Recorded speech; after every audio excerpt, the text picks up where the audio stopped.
Hi, welcome to Raj L9. In today's video, we are going to discuss about the script runner part, especially in JIRA. As we all know, JIRA is a kind of project management cum bug tracking tool, widely used across in agile environment. In regard to that, generally, as far as administration of the JIRA itself is concerned, whatever the JIRA admin activities we perform, there are some activities like creating workflows, automating workflows, at the same time creating filters. All these things are essentially required, which normally we do. So among all that, generally workflow creations and automating the workflow creations is one of the key aspect, especially in the administration process of JIRA.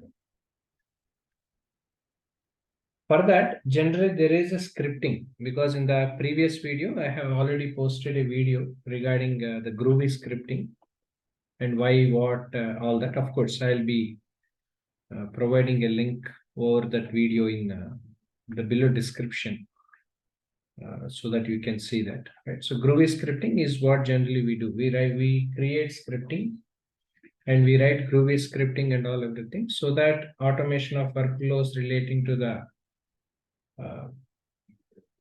processes as well as the activities and all everything can be performed. So especially in JIRA, whenever we want to create and integrate groovy scripting, all that.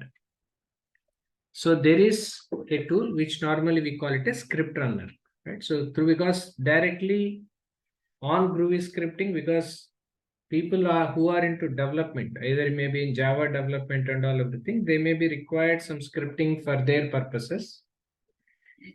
But whereas whenever we are working on the JIRA environment, if you want to write any kind of scripting, all that, so there is a script runner where we have to enable that, right? So script runner enhances and all everything is what we have to do. So I have already, so wherein you can see here, we have an apps wherein here in this apps, we can access the script runner for Java. You can see here, script runner for the Java is what generally the app was. So from the marketplace of Atlassian, we can access the script runner so that we will have a provision where we can use it in regular intervals, right? So this is what generally the script runner was. So wherein, let me explain you what exactly in this script runner is what we do, because whatever the dashboard setups and all everything can be set up, okay? Because what is that I'm going to explain over here is this, right? So because dashboard creations are essentially important and we need to work on the dashboards, which was already done here, wherein you can see.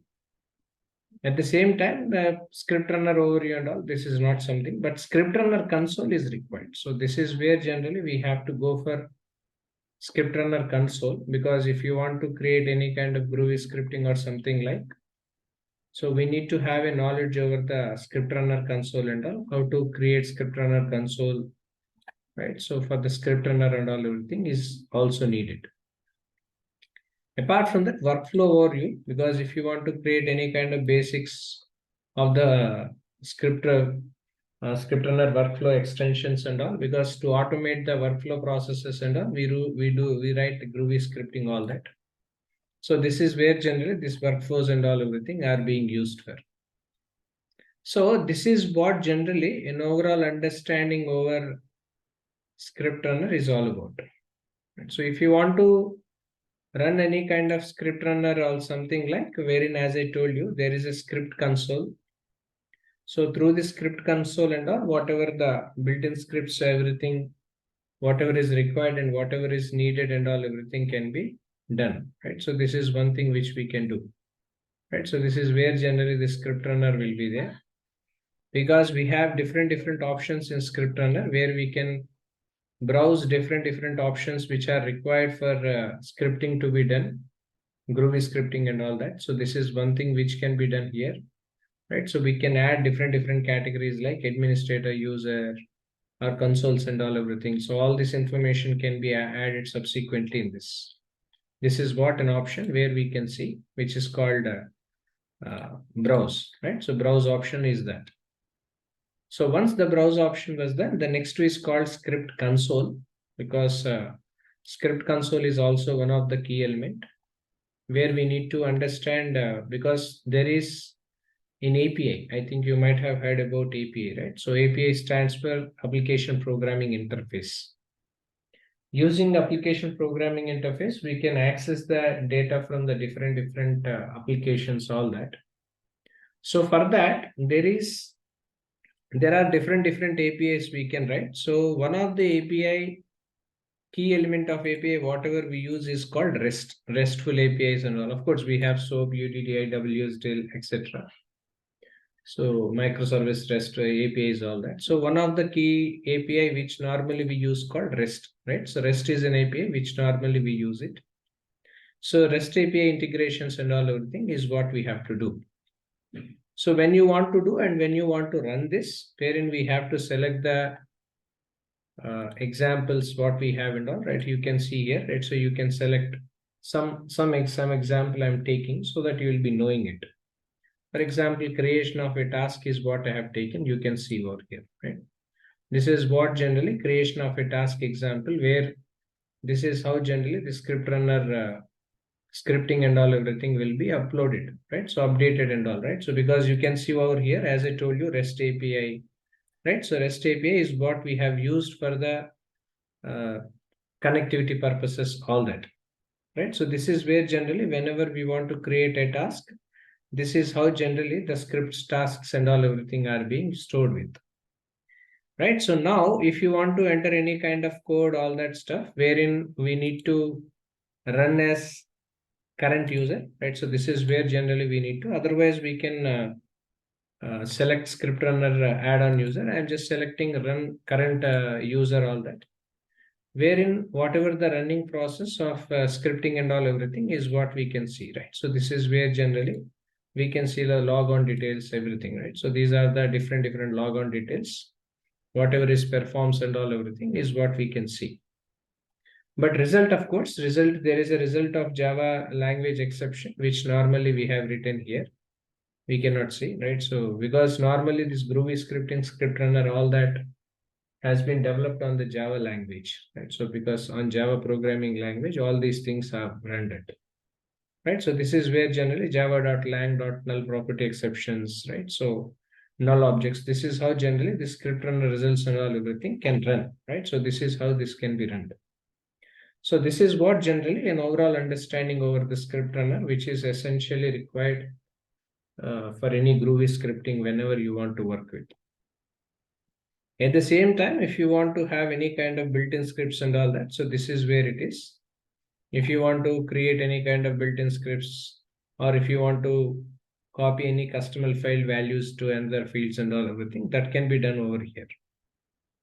At the same time, script listeners are not so important because already it was created, because there was an option where we have disabled that, right? So there is a spread. If you want to create any kind of script listeners and all that, so we have here, we can see there is an option called script runner create, where if we want, we can create a script runner as per the requirement, whatever we have, all that, right? So script runner listener called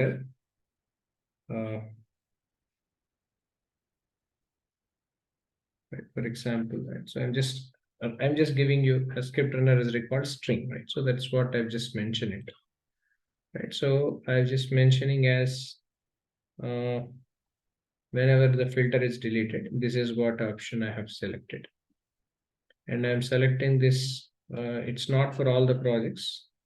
I'm just selecting because this is the project where we have taken Qlient for that particular project that we have to mention. Right? So for the current user, all that. Next, we need to select the example, right? For example, what is that we have taken over here, right? So we have taken here as the filter deleted, right? So this is what generally we have taken. It's a filter deleted where we want to create issue scripts or something like, right? So wherein we can, if you want to create any kind of issue scripts, all that, so that all these things and all, and wherein we can save over here. You can see there is a configuration of script listener which was created. You can see here, right? So this is where generally we can see, right? So we're in string. This is where generally one project related. So, and if you want to edit any kind of actions relating to this, this is where generally we can do. So this is how generally the script runner works, especially for groovy scripting, all that, especially for the people who are working on JIRA, that in JIRA administration side, whoever wants to switch over to the JIRA administration side, or else people who are already working as a JIRA administrators and who want to have a knowledge over script runner and groovy scripting and all. This is how generally these are the things which are required. In the next video, I'm going to explain you about the workflows part. At the same time, whatever the scripted fields we have, followed by the scripted variables, right? So at the same time, JQL keyload syncs and all everything. These are all the things which I'm going to explain in the coming video. So if you have any queries in regard to that, please reach out to the contact details, which will be posted in the below to this video. Followed by this, as I mentioned in the beginning, relating to groovy scripting, which was posted recently, the video. I'll provide that link to you in the description below, so that you can watch that, so that you'll have a more idea over this. Thank you.